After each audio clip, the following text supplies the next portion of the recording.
नमस्ते। कक्षा 11 में अध्ययन करने वाले सभी बच्चे, चाहे वो आर्ट्स, साइंस, कॉमर्स या एग्रीकल्चर साइंस किसी के भी हों, उनके हिंदी अनिवार्य की पाठ्य पुस्तक आरोह के गद्य खंड के जो 4 पाठ इस साल हमारे अर्धवार्षिक परीक्षा में पूछे जाने हैं, उन 4 पाठों में से 3 पाठों के प्रश्न उत्तर आपके सामने यहाँ शेयर किए जाएंगे। चूंकि नमक का दरोगा जो कि मुंशी प्रेमचंद के द्वारा रचित एक सुप्रसिद्ध कहानी है, उस कहानी से और 50 अन्य महत्वपूर्ण प्रश्नों का वीडियो अलग से तैयार किया जा चुका है पहले ही।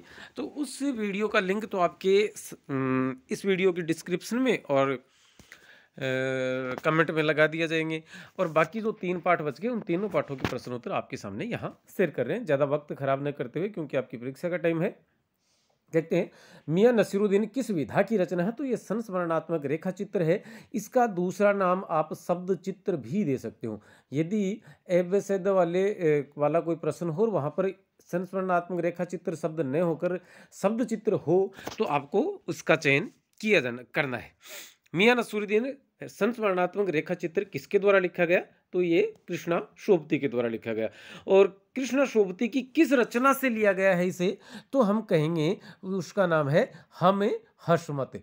हम हशमत नामक रचना में ये मियां नसीरुद्दीन नामक पाठ शामिल है और उस किताब से एक पाठ हमारे पाठ्यक्रम में शामिल किया गया है। मियां नसीरुद्दीन कितने प्रकार की रोटियां बनाने में माहिर थे? तो 56 प्रकार की। मियां नसीरुद्दीन को नानबाइयों का मसीहा क्यों कहा जाता है? मियां नसीरुद्दीन खानदानी नानबाई थे। वे 56 प्रकार की रोटियां बनाने की कला में कुशल थे, प्रवीण थे, माहिर थे, फनकार थे। इसी कारण उन्हें नानबाइयों का मसीहा कहा जाता है। बादशाह के नाम का जिक्र आते ही लेखिका की बातों में मियां नसीरुद्दीन की दिलचस्पी कम क्यों होने लगी थी? मियां नसीरुद्दीन के अनुसार उनके पूर्वज दिल्ली के बादशाह के लिए खाना पकाया करते थे, किंतु लेखिका के द्वारा बादशाह का नाम पूछे जाने पर उन्हें लगा कि मेरी झूठ पकड़ी गई है, क्योंकि उन्होंने कहा कि बादशाह है बादशाह सलामत। तो बादशाह सलामत तो सभी के नाम के साथ लगता था। तो लेखिका वहां एक शब्द का इस्तेमाल करती है, कौन? बहादुर शाह जफर। मतलब वो पूछती है कि क्या बहादुर शाह जफर के बावर्ची खाने में रहते थे आपके अब्बा जान या दद्दा वालिद, आपके कोई भी जो भी आप बता रहे हैं मेरे खानदान के लोग। तो वो कहते हैं कि अरे आपको क्या करना है, क्या उनको आपको कोई चिट्ठी भेजनी है? चिट्ठी थोड़ी भेजनी है आपको उनका पता लेकर, इत्यादि बातें वो कहते हैं। तो उनको ऐसा लगता है कि मेरी झूठ पकड़ी गई और इसी कारण से लेखिका की बातों में उनकी दिलचस्पी या रुचि कम कर दी उन्होंने।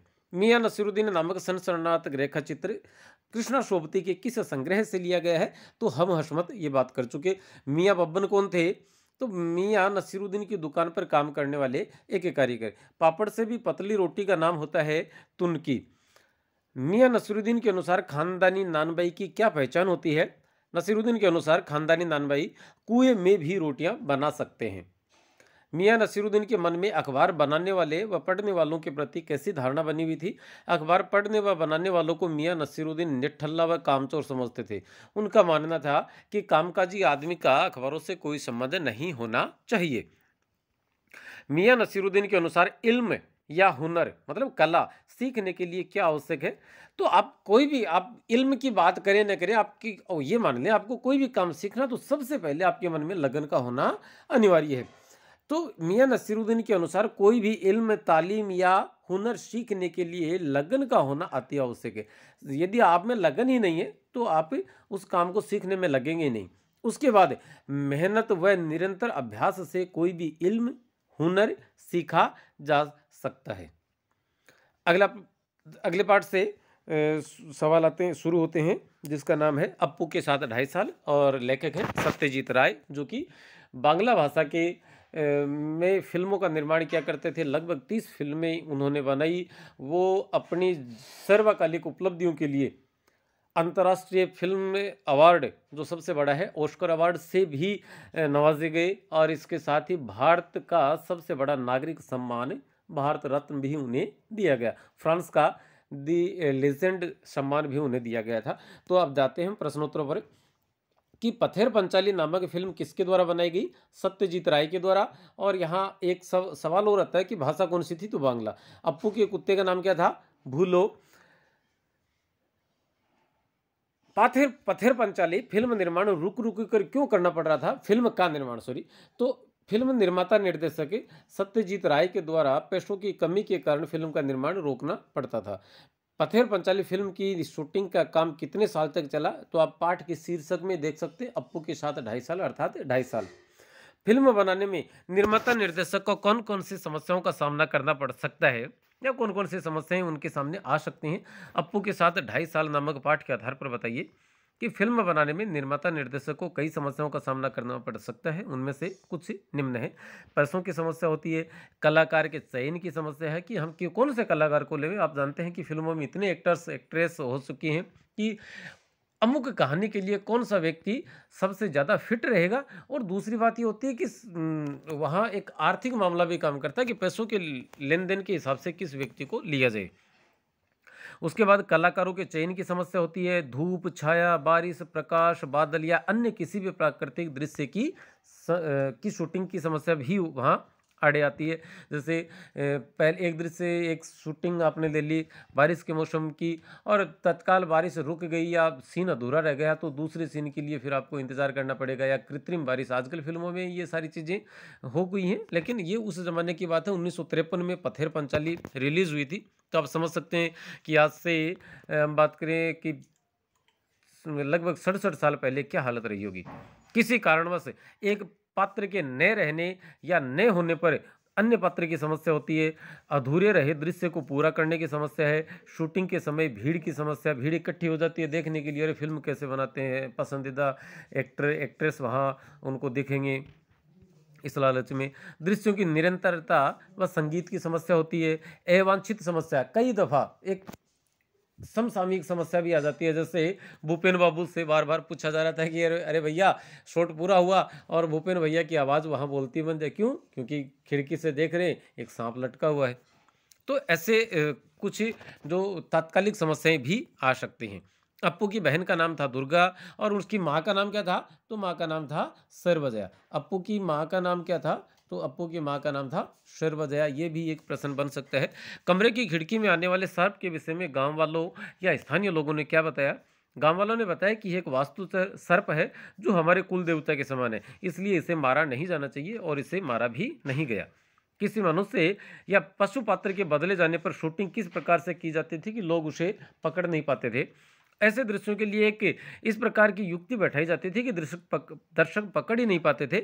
यहाँ कलाकार या पशु पात्र या दृश्य बदल गया है। जैसे श्रीनिवासन की पीठ की शूटिंग, भूलों का अप्पू के पीछे मिठाई हाथ में देकर दौड़ाना और काश फूल वाले दृश्य की शूटिंग करते हुए अगली बारिश का इंतजार करना। अगला पार्ट शुरू होता है विदाई संभाषण, जो कि बालमुकुंद गुप्त के द्वारा लिखा गया एक व्यंग्य निबंध है। विदाई संभाषण निबंध के लेखक कौन है? बालमुकुंद गुप्त। विदाई संभाषण बालमुकुंद गुप्त की किस रचना से लिया गया है? तो शिव शंभू के चिट्ठी, उनका व्यंग्य निबंध संग्रह उसमें से। विदाई संभाषण निबंध का वर्ण्य विषय क्या है, मतलब उसमें किस बात का वर्णन किया गया है? अंग्रेज वायसराय लॉर्ड कर्जन की इंग्लैंड वापसी पर व्यंग्य किया गया है। उसके द्वारा धर्म के आधार पर बंगाल के विभाजन को अनुचित व सांप्रदायिक सद्भावना बिगाड़ने की कोशिश में किया जाने वाला कुत्सित प्रयास बताया गया है। आपके और यहाँ के निवासियों के बीच एक तीसरी शक्ति और भी है। यहाँ तीसरी शक्ति से अभिप्राय क्या है? यहाँ ईश्वर को तीसरी शक्ति कहा गया है, जिसके सामने लॉर्ड कर्जन व भारतीय जनता का कोई अस्तित्व नहीं रह जाता। दो गायों की मिसाल के माध्यम से लेखक क्या कहना चाहते हैं? दो गायों की कहानी के माध्यम से लेखक ने बताया है कि यहाँ बेशक मनमुटाव हो, पर अपनेपन का भाव सदा बना रहता है। विदाई के वक्त यही अपनेपन का भाव सारे शिकवे दूर कर देता है। पर आपने करोड़ों लोगों की प्रार्थना को अस्वीकार कर दिया था। जब बंगाल का विभाजन रोकने के लिए 8 करोड़ लोगों ने उनसे विनय की थी, तो उन्होंने अस्वीकार कर दिया था। तो और आपने अपनी जिद के आगे बंगाल का विभाजन नहीं रोका, इसलिए लोग आपसे नाराज थे। नाराजगी एक अलग चीज है, लेकिन आप दिल से उतर चुके थे। हम भारतीय किसी की भी विदाई के वक्त भावुक हो जाते हैं, पर आपके जाने से हम प्रसन्न हैं, खुश हैं। यह प्रसन्नता या खुशी आपसे नाराजगी नहीं, पर आपके व्यवहार के प्रति हमारी प्रतिक्रिया जरूर है। लॉर्ड कर्जन को किससे ज्यादा जिद्दी बताया गया है? तो नादिर शाह से। लेखक बालमुकुंद गुप्त के अनुसार नादिर शाह के सेनापति अहमद शाह अब्दाली ने पानीपत का तीसरा युद्ध लड़ा था। अब वहाँ दिल्ली में उसने और वो कर दिया था कत्लेआम, मतलब जो भी आम आदमी जो भी कोई नज़र आ रहा था उनको उनकी गर्दन काटी जा रही थी। तो लोगों ने आसफ जाह है जो कि दिल्ली के शासक या सेनापति थे उस ज़माने में, उन्होंने ये एक निवेदन किया कि भैया आप कैसे-तैसे करके लोगों को मारना बंद कीजिए। तो उन्होंने वो प्रार्थना स्वीकार कर ली थी। लेकिन नादिर शाह ने तो वो मान ली, लेकिन कर्जन की बात करें तो कर्जन ने बंगाल का विभाजन किया जाना बंगाल का विभाजन किए जाने पर वो अड़े रहे। उसने नहीं माना कि बंगाल का विभाजन मैं रोक दूंगा, इसलिए उसे नादिर शाह से ज़्यादा जिद्दी बताया गया है। विदाई के समय को बताया गया है करुणोत्पादक, अर्थात करुणा को जन्म देने वाला। विचारिए तो कि क्या आपकी शान थी और अब क्या हो गई है, कितने ऊंचे होकर कितने नीचे गिरे। पंक्ति का आशय क्या है कि आप लॉर्ड कर्जन बहुत बड़े थे और अब वो मतलब इस प्रकार से हो गए हैं कि उनका जाना भी यहाँ से एक छोटी सी बात है, कोई बहुत बड़ी बात ही नहीं रह गई है। लेखक द्वारा लॉर्ड कर्जन को उनकी स्थिति और वह व्यवहार से परिचित करवाया गया है।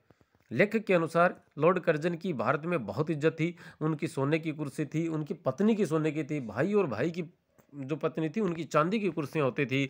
जुलूस में उनका हाथी सबसे बड़ा और सबसे आगे होता था। देश भर के राजा महाराजा उनके सामने हाथ बांधे, मतलब हाथ जोड़े खड़े रहते थे। पर एक सैन्य अधिकारी की नियुक्ति लॉर्ड कर्जन की सिफारिश पर नहीं की गई। इससे साबित होता है कि आपके अपने देश में अर्थात इंग्लैंड में आपकी हैसियत क्या थी। आपने बौखलाहट में और अपने पद से इस्तीफा दे दिया। ये एक्चुअली देखा जाए तो ये बौखलाहट भी नहीं थी, दोनों बातें थी। बौखलाहट तो थी, नाराजगी तो थी, साथ में वो चाहते थे कि इंग्लैंड की सरकार पर मैं दबाव बनाकर और अपने उस चहेते अधिकारी को जहां मर्जी वहां पोस्टिंग दिलवा दूं। लेकिन इंग्लैंड के शासक प्रशासक तो इससे भी ज़्यादा 2 कदम आगे निकले, इस्तीफा दे दिया। इससे साबित होता है कि आपकी अपने देश में अपनी बात का कोई महत्व नहीं था और आपकी जितनी इज्जत थी इस्तीफा दे दिया और इससे उसने इंग्लैंड के शासक प्रशासकों ने उसे स्वीकार भी कर लिया। इससे आपकी जितनी इज्जत थी आप उसे संभाल नहीं पाए और आपको अपने मान सम्मान से हाथ ही गंवा धोना पड़ा था। अर्थात आपकी जो आप जितने ऊंचे उठे थे उतने ही नीचे गिरे। क्या आंख बंद करके मनमाने हुक्म चलाना और किसी की कुछ न सुनने का नाम ही शासन है? पंक्ति का से स्पष्ट कीजिए। इस पंक्ति के द्वारा लेखक कहना चाहते हैं कि राजा जनता का प्रतिनिधि होता है, वह जनता पर हुक्म चलाने के लिए नहीं, सॉरी सॉरी सॉरी, के लिए यहाँ पर एक शब्द लिखना भैया आपको मेंशन करना है यहाँ, कि जनता पर हुक्म चलाने के लिए नहीं बल्कि अपनी सुविधा असुविधा का ख्याल करके निर्णय लेने के लिए होता है। कि उनकी जनता की सुविधा क्या है और असुविधा क्या है उसी हिसाब से निर्णय लिया जाए। पर आपने तो अपनी मर्जी ही यहाँ की जनता पर थोपने की कोशिश की है। ये किसी शासक के नहीं बल्कि तानाशाह के लक्षण है। अब यहाँ भैया ये नहीं शब्द जरूर जोड़ लीजिएगा, मैं अपने नोट्स में शामिल कर लूँगा। लेखक ने देश की शिक्षा व्यवस्था की बदहाली का कारण किसे माना है? तो लॉर्ड कर्जन की अन्यायपूर्ण नीतियों को।